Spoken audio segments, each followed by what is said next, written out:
Professor, aqui uma pergunta minha, ainda na questão mitológico-simbólica. Então vamos lá. Um exemplo aqui, eu estou lendo uma obra de um professor americano, é Marcos alguma coisa, ela não está aqui agora, em que ele traça alguns paralelos entre ditos de Jesus e ditos de Siddhartha Gautama. Nós temos esses dois personagens. A gente não tem quase nenhuma evidência histórica também que o Siddhartha Gautama existiu, da maneira como os escritos budistas colocam. Mas o que pesa a favor do Siddhartha, apesar de não termos muitas questões arqueológicas comprovando a sua vida, é que o seu tempo de atuação foi de aproximadamente 50 anos, enquanto que o tempo de atuação de Jesus dos Evangelhos foi aproximadamente 3 anos, alguns especialistas vão colocar 3 anos e meio. Então, um exemplo que nós temos ali, falando, é a questão, por exemplo, dos discípulos. Né? Buda, o Siddhartha Gautama, melhor dizendo, que Buda foram mais de um, segundo a tradição indiana. O Siddhartha Gautama, por exemplo, ele teve 12 discípulos, 11 conhecidos e um oculto. Estou falando já de literatura mesmo budista. O Jesus teve 12 discípulos. Tem aquele documentário esquisito, Zeitgeist lá, que não fala de fonte nenhuma, mas, por exemplo, Horus não teve 12 discípulos, isso é balela. Mas o cortejo fúnebre de Tutankhamon, e está no painel na tumba dele, ele tinha 12 acompanhantes. O que eu quero dizer? Como que nós devemos enxergar estas similaridades mitológicas que foram colocadas nos textos cristãos, nos textos dos evangelhos? Então, por exemplo, eu tenho também mitologia cênica, por exemplo, Evangelho de João, Guerra dos Filhos da Luz contra os Filhos das Trevas, aquele pergaminho lá, você tem muita inserção daquele mito, dessa batalha aí, que é o pergaminho da guerra, né? Ou melhor dizendo, o invólucro ali do que vai ser o pergaminho da guerra, você tem no Evangelho de João. Estão os filhos da luz e filhos das trevas. Você tem também, por exemplo, a tentação de Jesus. Da mentira e filhos da verdade também, né? Sim, também. Nós temos também, por exemplo, Vendidade, capítulo 19, a tentação de Zoroastro. Está em Vendidade, capítulo 19, onde Zoroastro é tentado pelo espírito destrutivo, pelo Arimã, pelo Andra Mainyu. E é muito semelhante à tentação de Jesus, porque em ambas as tentações, de Mateus 4 e de Vendidade 19, a máxima oferta são os reinos do mundo, né? Dominar o mundo, né? Governar o mundo. Como que nós, como estudiosos, eu sou um apaixonado por ciência da religião e religiões comparadas, é a área que eu gosto mais de ler, de me debruçar, como que nós devemos enxergar estas inserções mitológicas? E eu não estou falando de contexto interno, não. Não, nada de crente, não. Fundamentalismo, não. Não estou falando de questão de evidência interna para crença, não. Como que nós devemos ter um olhar a partir da crítica literária? Porque qual era a serventia dessas inserções mitológicas? Porque essas histórias, os sacerdotes e escribas eram profissionais, viajavam, faziam intercâmbio. A gente vê isso na sabedoria de Ben Sirá. Ben Sirá, ele deixa isso claro, que há sim esse conhecimento de outras literaturas e de outros conhecimentos por parte de judeus esclarecidos, vamos usar um termo aqui, estudados. Como que nós devemos enxergar isso? Qual é a função que essas construções mitológicas, ou tomadas por inspiração, ou tomadas por empréstimo, qual função elas exercem nos escritos cristãos? Terminando aqui, a gente vê que é algo arrebatador, é apaixonante, né? Você vê que cria-se filosofias, cria-se práticas religiosas, como, por exemplo, G12. Né? G12 vem porque Jesus teve 12 discípulos e por aí vai. Né? Então você cria todas questões dogmáticas intermináveis, desde a época de Lutero até hoje.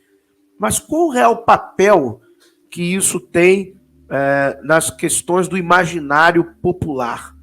Né? Na questão de como que aquilo impacta o leitor e como que, do ponto de vista da crítica literária, a gente observa propositalmente por que o escriba fez isso.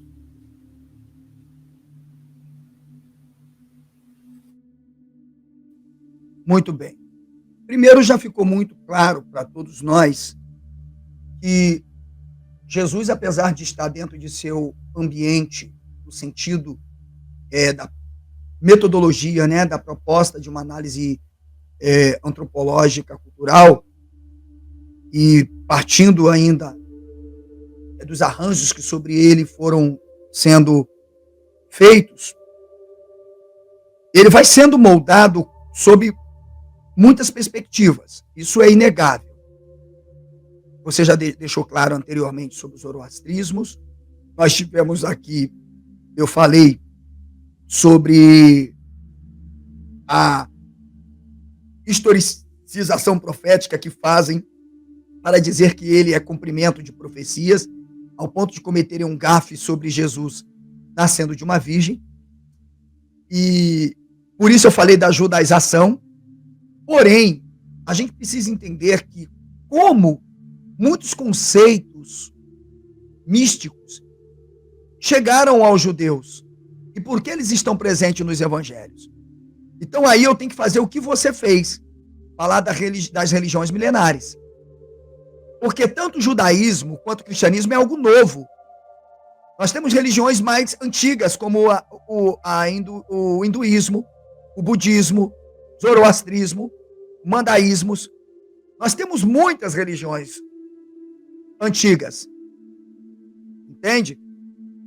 Que, de alguma forma, elas vão emprestando os seus símbolos para que possam se construir também outras ideias acerca desses seres supostamente míticos ou místicos, no sentido da palavra.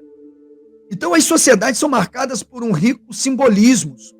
São imagens, por exemplo, os persas. Nós temos o zodíaco. Achar que, por exemplo, Taurus não gerou possivelmente uma forma de ideia de um deus El, que é a cabeça de um boi, e começou como a cabeça de um boi, é de uma tolice absurda. Por isso que quando eu vi um historiador dizer, não, mas nós não temos que entender, nos preocupar com o campo semântico. Como não? Se as letras eram símbolos, você pega o Egito, tu pega as letras cuneiformes, uma letra, era um desenho que significava, parece que você estava lendo um jornal. Você pega uma letrazinha do hebraico, a própria letra Aleph, que representa a cabeça de um boi. Ela por si só exatamente já diz tudo. E por que ela representa a cabeça de um boi? Olha como essa corrente semântica, sabe, de cognatos simbólicos vão mostrando que, de fato, tudo que vai sendo construído são construídos por influências. Então não se pode negar que os mitos são resultados de diferentes visões que cada sociedade, cada civilização tinha. Você chega ali, os judeus tomam a ideia de touro e transformam, então, o deus El, que agora é o deus do panteão. E, consequentemente, só vai ser cultuado como símbolo de um touro porque ele é resultado de uma compreensão de um touro. Não poderia ser cultuado de outra forma. Então, a gente vai tendo essas influências. O Jesus do Novo Testamento, ele aparece sob diferentes momentos e cenas que nos mostram essa influência. Por exemplo, você já leu, com certeza já leu porque é sua área, o mito de Tétis, o oráculo de Tétis. Se alguém disser para mim que ali não tem o nascimento de Jesus numa configuração, ou melhor, perdoe-me, se o nascimento de Jesus não for o nascimento de Tétis, por quê? Eu parto do critério principal da metodologia da religião comparada, que é o quê? A dissimilaridade. O que é dissimilaridade? Aquilo que é incomum, aquilo que é constrangedor, não elimina a similaridade composta, que dá a verossimilhança de que se tem ali uma representação.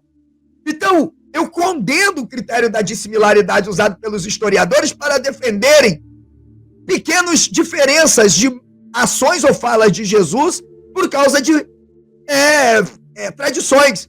Desculpe, vocês fizeram pseudagem. Vou abrir aqui, professor Carlos, para mostrar e consolidar o que você está falando. Eu preparei aqui um presente, não poderíamos deixar de oferecer isso. Olha aqui, vou pegar aqui Plutarco de Queroneia, Vidas Paralelas.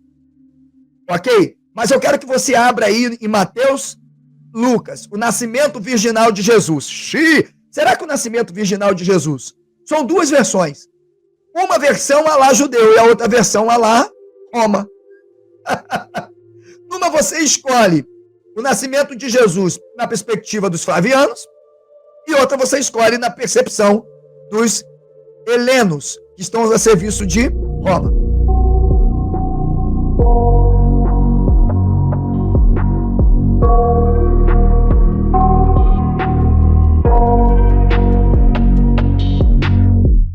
I got nightmares in my head, I fear that the thoughts build up until I can't hear, that my mind fills up into a creature, and it haunts me somewhere much deeper.